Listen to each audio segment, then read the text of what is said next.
Welcome friends.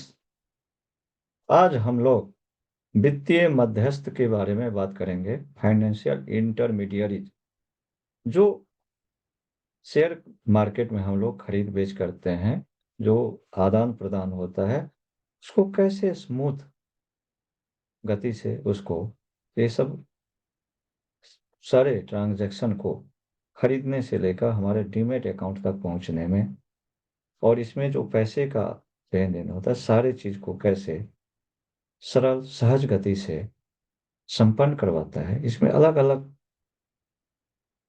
जो वित्तीय मध्यस्थ है या वित्तीय कंपनियां हैं वो लगी हुई है। सभी का अपना अपना रोल है, अपने अपने काम में करते हैं। ऑफ कोर्स सभी के सभी जो है सेबी के द्वारा निर्धारित जो नियम है उसी का अधीन काम करते हैं, और हमें बहुत ही सरल और सुचारू ढंग से ये सारे प्रक्रिया करने में, खत्म करने में, संपन्न करने में मदद करता है, जिससे हम लोग आसानी से सभी चीज को कर पाते हैं। शुरू में जब शेयर मार्केट शुरू हुआ था, तो उस समय जो है शेयर का आदान प्रदान फिजिकल फॉर्म में होता। हमें कागज मिलता था शेयर सर्टिफिकेट के रूप में, और उसी के द्वारा होता था। लेकिन अभी वो सब कुछ खत्म हो चुका है, सभी कुछ इलेक्ट्रॉनिक फॉर्म में है। इसलिए इसको और ज्यादा सहज रूप से निर्वाह हो, इसके लिए अलग अलग एंटिटीज, अलग अलग इकाइयां बनी हुई है जो इन कामों को अलग अलग करती है, और हमें सारे सुविधाजनक ढंग से मिलता है। इसमें सबसे पहले जो है जिससे हमारा सामना होता है वो स्टॉक ब्रोकर है या दलाल है। सबसे पहले इन्हीं के साथ हमारा सामना होता है, और सबसे जरूरी जो है हम लोगों के लिए जो इंटरफेस है जिनके साथ हम ये सारा डीलिंग करते हैं, वो स्टॉक ब्रोकर होता है। जो दोनों स्टॉक एक्सचेंज है, चाहे एनएससी है या बीएससी है, नेशनल स्टॉक एक्सचेंज या बॉम्बे स्टॉक एक्सचेंज, उसके साथ स्टॉक ब्रोकर जो है रजिस्टर्ड होता है, पंजीकृत होता है, और वही सारे लेन देन के लिए एक्सचेंज के साथ एक पंजीकृत होकर एक निर्धारित होता है। एक इंडिविजुअल, एक व्यक्ति सीधे जा करके नहीं स्टॉक एक्सचेंज के साथ कुछ भी खरीद बिक्री कर सकता है। तो पहला जो है, जो हमारा ये है, वो स्टॉक ब्रोकर है या दलाल है। ऑफ कोर्स ये सारे सुविधा देने के लिए वो कुछ पैसे लेता है, चार्ज करता है। वो ब्रोकरेज चार्ज या सीधे ब्रोकरेज या दलाली कहते हैं, जो हम देखेंगे बाद। तो सबसे पहला जो है स्टॉक ब्रोकर है। उसके साथ हम एक ट्रेडिंग अकाउंट या ट्रेडिंग खाता खोलते हैं, जिस खाते के द्वारा हम जो भी शेयर खरीदना चाहते हैं या बेचना चाहते हैं, जो पहले से हम खरीदे हुए हैं, वो सब के सब इसी खाता के द्वारा संभव होता है। ये खाता हमें इस आदान प्रदान को, सेल परचेज को एक्सिक्यूट करने के लिए प्रदान करता है, आधार प्रदान करता है। विदाउट ट्रेडिंग अकाउंट, इसके बिना हम खरीद बिक्री नहीं कर सकते हैं। तो पहला चीज है कि खरीद बिक्री होता है। इसमें व्यक्ति क्या कर सकता है? ट्रेडिंग अकाउंट से पहला चीज जो है, जो भी आप शेयर खरीदना चाहें उसको आप, अलग अलग तरीके हैं, उस तरीके के माध्यम से कर सकते हैं। जो ट्रेडिशनली होता था, पहले होता था कि लोग शेयर ब्रोकर है या जो स्टॉक ब्रोकर है उसके ऑफिस में फिजिकली जाते थे, और वहाँ जो उनके रिप्रेजेंटेटिव या जो डीलर बैठा होता था, जो इस ट्रांजैक्शन को, लेन देन को, प्रक्रिया को संपन्न करता था, हम सीधे उसको बोल सकते थे कि हमें ये शेयर लेना है, इतने क्वांटिटी में लेना है, ये हमारा अकाउंट में जितना पैसे होगा, अगर उसके अधीन है तो उसको हमें वो खरीद देगा। अगर उससे ज्यादा भी है तो मार्जिन मनी भी वो प्रोवाइड करता है। मार्जिन मनी क्या होता है वो सब हम आगे देखेंगे। तो जो डीलर है वो हमारे बिहाफ में वो ट्रेड करके देगा, एक्सिक्यूट करके देगा। दूसरा जो है तरीका बाद में बना, कि लोग फोन करते हैं डीलर को, वो वेरीफाई करता है कि ये हमारा अकाउंट है, और जो भी हम उसको आदेश देते हैं कि ये शेयर खरीदना है या बेचना है, उसको पूरा करके देता है। जो तीसरा महत्वपूर्ण चीज है, जो आज के डेट में सबसे फेमस है, लोकप्रिय है, सभी लोग उसी का अब ज्यादा से ज्यादा लोग उपयोग कर रहे हैं, फिजिकल जाना तो खत्म ही हो चुका है, फोन से भी ट्रेड करना लगभग लगभग बहुत ही नेग्लिजिबल है। तीसरा जो लोकप्रिय है वो है कि आपको एक ट्रेडिंग टर्मिनल मिलता है, आपका कंप्यूटर होगा या इवन मोबाइल है, उसमें भी ये है, टर्मिनल मिलेगा। वहां पर आपका खाता जो है, डीमैट अकाउंट आपस में इंटरलिंक्ड है, वो दिखेगा, और वहां पर आप जो भी शेयर खरीदना चाहते हैं वो आप ऑर्डर प्लेस कर सकते हैं, या जो भी बेचना चाहते हैं वो ऑर्डर प्लेस करेंगे। वो स्टॉक ब्रोकर के द्वारा एक्सचेंज पे जाएगा। एक्सचेंज हमारे जो खरीद करना चाहते हैं, तो जो अगर बेचने वाला है उसी प्राइस पर, उसी कीमत में दोनों को मिलान करेगा और वो एक्सिक्यूट हो जाएगा। तो एक जो है ट्रेडिंग टर्मिनल जो है स्टॉक ब्रोकर प्रोवाइड करता है, जो हमारा एक ही तरह से इंटरफेस है, उसी पर हम कर सकते हैं।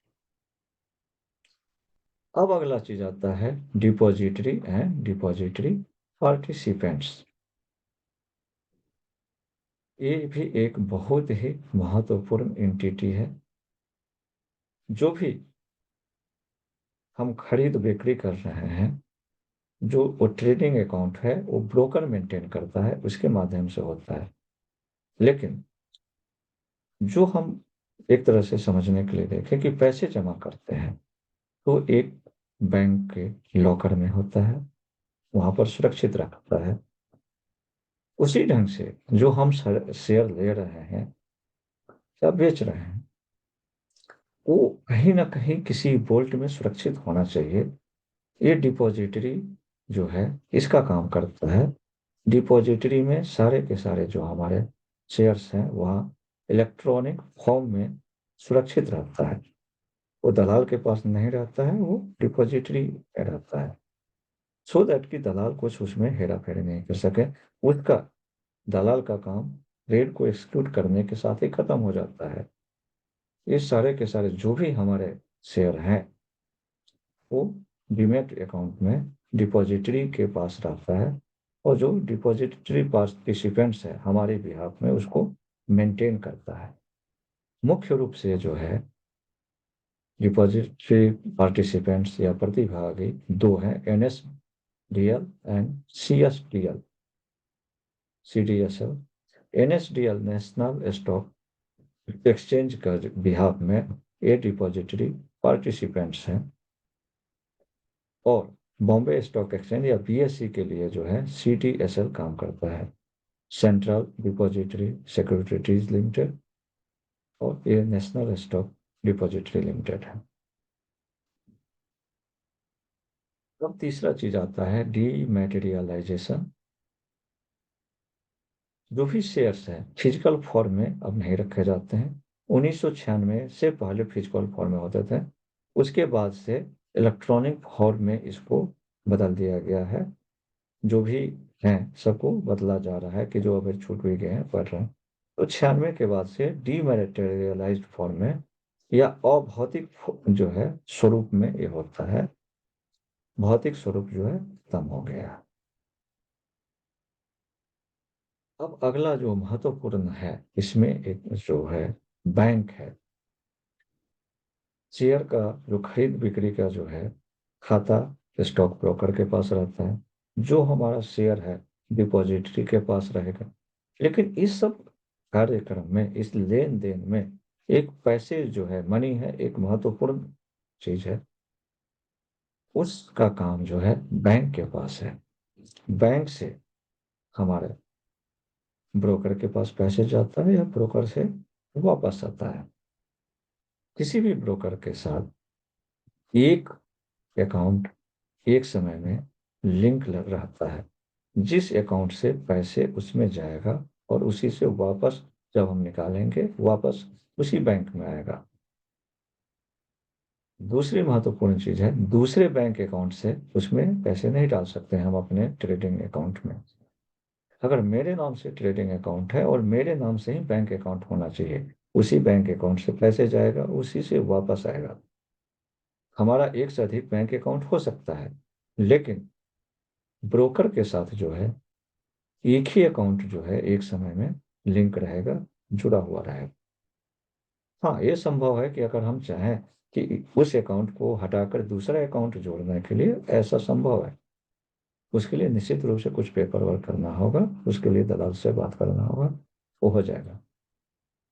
हाँ, अगर हम दूसरे ब्रोकर के साथ अपना अकाउंट रखते हैं, दूसरे के साथ दूसरा अकाउंट हम करना चाहते हैं, ओके, वो संभव है। लेकिन महत्वपूर्ण चीज है कि दूसरे के साथ या किसी भी अकाउंट से हम मल्टीपल अकाउंट रख सकते हैं। मल्टीपल बैंक अकाउंट भी हो सकता है, ट्रेडिंग अकाउंट भी। लेकिन सब में एक चीज यूनिक है कि किसी भी ट्रेडिंग अकाउंट के साथ एक ही बैंक अकाउंट लिंक रहेगा, दूसरा नहीं रह सकता है एक समय में। अब एक और महत्वपूर्ण एंटिटी है NSCCL, national security clearing corporation limited, and ICCL, Indian clearing corporation limited. इसका भी, जो इस इकाई का भी एक महत्वपूर्ण काम है, जो हमने शेयर खरीदा वो कोई ना कोई बेचा होगा, तो उस अकाउंट से, उस डीमैट अकाउंट से यहाँ तक हमारे अकाउंट में लाने के लिए, या इधर से अगर हम कोई बेचते हैं तो हमारे अकाउंट से हटाकर दूसरे अकाउंट में ले जाने के लिए, इसको जो क्लियरिंग का काम, सेटलमेंट का काम जो करता है, वो क्लियरिंग कॉरपोरेशंस हैं। जो स्टॉक एक्सचेंज, इसके NSE के लिए, नेशनल स्टॉक एक्सचेंज के लिए काम करता है, वो एंटिटी जो है NSCCL है। जो बॉम्बे में स्टॉक एक्सचेंज के लिए करता है वो ICCL है। और इनका यही महत्वपूर्ण काम है कि जो सेटलमेंट है या ये जो हुआ है, इसको स्मूथली, सरलता के साथ, सहजता के साथ संपन्न करते हैं, ये इनका काम है। अगर आज के वीडियो से आपको कुछ वैल्यू मिला हो तो कृपया इस चैनल को सब्सक्राइब करें, लाइक बटन को प्रेस करें, और अपने दोस्तों रिश्तेदारों के साथ भी इसको शेयर करें कि वो भी इसका फायदा उठा सके। धन्यवाद।